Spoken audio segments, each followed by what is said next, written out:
Bonjour à toutes et à tous et bienvenue dans cette nouvelle émission de Via Sophie. Aujourd'hui on reçoit Manon Vercoutre qui était élève en terminale à Sophie Berthelot et qui est aujourd'hui à Boulogne en licence de droit à l'université du Littoral Côte d'Opale. Elle nous explique pourquoi elle a choisi cette licence, ses idées de métier ou de poursuite d'études, son parcours au lycée et son quotidien à l'université.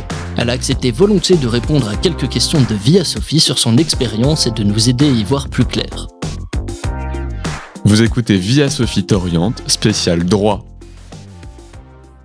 Bonjour Manon. Bonjour. Qu'est-ce que tu avais choisi comme spécialité pour le bac ? Alors moi, à l'époque, on avait encore l'ancien baccalauréat, donc j'avais pris le baccalauréat économique et social. Aujourd'hui, ce serait SES, histoire et maths complémentaires. Dans ton cas, est-ce que ça a été compliqué de t'orienter ? Non, pas du tout. Je savais déjà que je voulais faire du droit. J'ai fait des portes ouvertes, des journées d'immersion pour pouvoir mieux choisir notamment l'établissement, puisqu'en fonction de l'établissement, on ne va pas avoir le même programme, ni les mêmes modalités d'examen. Mais globalement, tous mes vœux Parcoursup étaient orientés autour du droit. À propos de ton avenir, quelle poursuite d'études envisages-tu ou as-tu peut-être déjà une idée de métier précis en tête ? Alors moi j'aimerais bien devenir magistrate, donc j'ai déjà fait des stages au sein de tribunaux et j'envisage d'avoir un master en droit pénal général. En arrivant en L1 de droit, est-ce qu'il y avait beaucoup de monde dans ta promotion ?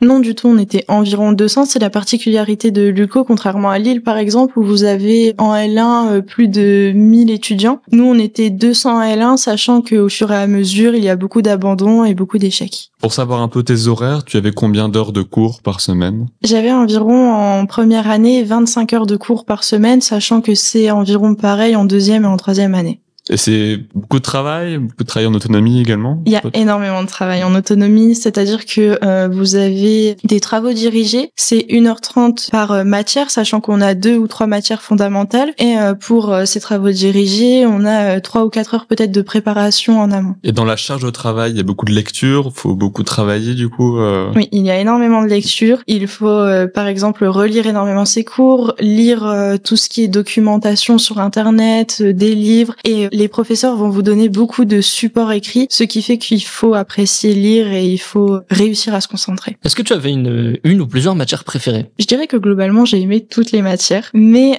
si je dois en donner une préférée, ce serait le droit constitutionnel, ce qui est assez paradoxal, puisque généralement, les premières années détestent le droit constitutionnel. Ils estiment que c'est la matière la plus difficile, mais il y a à la fois de l'histoire, de la politique et du droit qui font que c'est extrêmement passionnant. Et à propos de ces matières, justement, quelle est la répartition du nombre d'heures et des coefficients ? Alors, vous avez environ en première année 2 ou 3 matières fondamentales qui vont donner lieu à des travaux dirigés. Globalement, chaque matière donne lieu à des cours magistraux de 3 heures et les travaux dirigés durent 1h30. À propos de ces matières fondamentales, quelles sont-elles ? Alors, ça varie en fonction des semestres. Par exemple, pour le premier semestre de droit de première année, ça va être le droit constitutionnel, l'introduction générale au droit et le droit de la famille. Est-ce qu'il y a uniquement du droit dans cette licence ? Alors non du tout, on n'a pas que des matières de droit, même si c'est le plus important, mais on a d'autres matières, comme par exemple en première année, on a de la culture générale, ce qui est vraiment fondamental pour les gens qui veulent passer des concours, comme le concours de la magistrature notamment, ou encore pour devenir avocat. Ensuite, on a de la science politique, de la comptabilité, où on a encore un projet professionnel, où vous allez pouvoir rencontrer des professionnels qui viennent parler de leur métier, et vous allez pouvoir vous-même construire votre avenir. Et si on s'intéresse aux partiels, pour les évaluations, ça se passe comment ? Contrôle continu ? À quel moment tu as tes partiels dans l'année également ? Alors, il y a du contrôle continu pour les matières fondamentales, donc la note varie, ça peut être des notes de participation, des notes de travaux rendus. Vous avez également pour ces matières un galop d'essai qui serait un peu l'équivalent d'un partiel blanc, on va dire, en milieu de semestre. Et ensuite, pour toutes les matières, vous avez un partiel à la fin. Donc, pour les matières les plus importantes, ça va être un partiel qui va durer 3 heures et l'exercice va être assez technique. Ça va être par exemple une dissertation juridique ou un commentaire d'arrêt, alors que pour les petites matières, ce seront des questions de cours.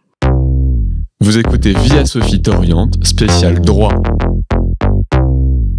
À propos du logement, est-ce que tu es logé sur place ou est-ce que tu es resté chez toi ? Et si tu fais la route, quel est le moyen de transport ? Alors moi, je suis restée chez moi. J'habite à côté d'Audric, donc ça fait environ 1 heure pour aller jusqu'à Boulogne. J'ai décidé de rester chez moi puisque je ne me voyais pas prendre un appartement. Je trouvais que ce serait plus pratique de rester à la maison. Et je fais la route tous les jours en voiture. Combien de temps ça représente le trajet quotidiennement? Ça représente environ 50 minutes, 1 heure, sachant que là-bas, vous avez un parking souterrain pour pouvoir garer votre voiture. Quelle est une journée type pour toi en droit? Alors c'est très compliqué de décrire une journée type, mais en tout cas, très fréquemment, on a des journées qui commencent tôt le matin et qui finissent tard. Les cours peuvent commencer à 8h et jusqu'à 19h, sachant que on a cours du lundi matin au samedi midi. Pendant tes journées, est-ce que tu as beaucoup d'heures de trou? Et si oui, comment les occupes-tu? Alors oui, on a beaucoup d'heures de trou, notamment le midi pour manger. On a généralement 2 ou 3 heures. Généralement, je vais à la bibliothèque pour prendre de l'avance, être tranquille quand j'arrive chez moi. À propos de la bibliothèque universitaire, justement,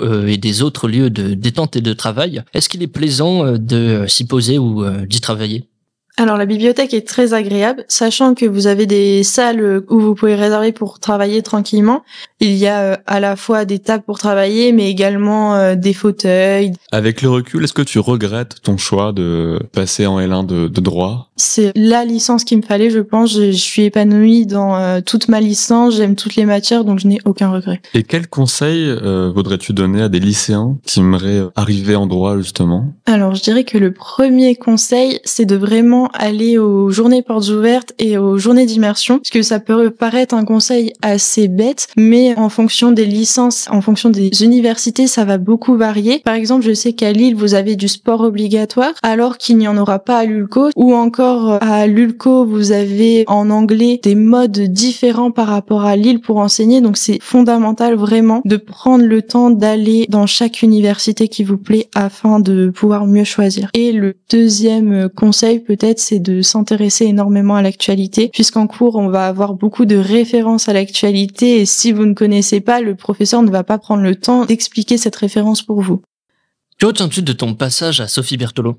J'en retiens une très bonne expérience, notamment en terminale lorsque c'était l'année la plus décisive pour notre orientation où les professeurs ont été extrêmement présents. Je pense que le lycée Berthelot a vraiment un avantage par rapport aux autres lycées puisque les professeurs sont très à l'écoute et sont très soucieux de notre parcours. C'est ainsi que se termine cette émission. On te remercie encore Manon d'être venue au studio. On vous dit à bientôt pour une prochaine émission sur Via Sophie.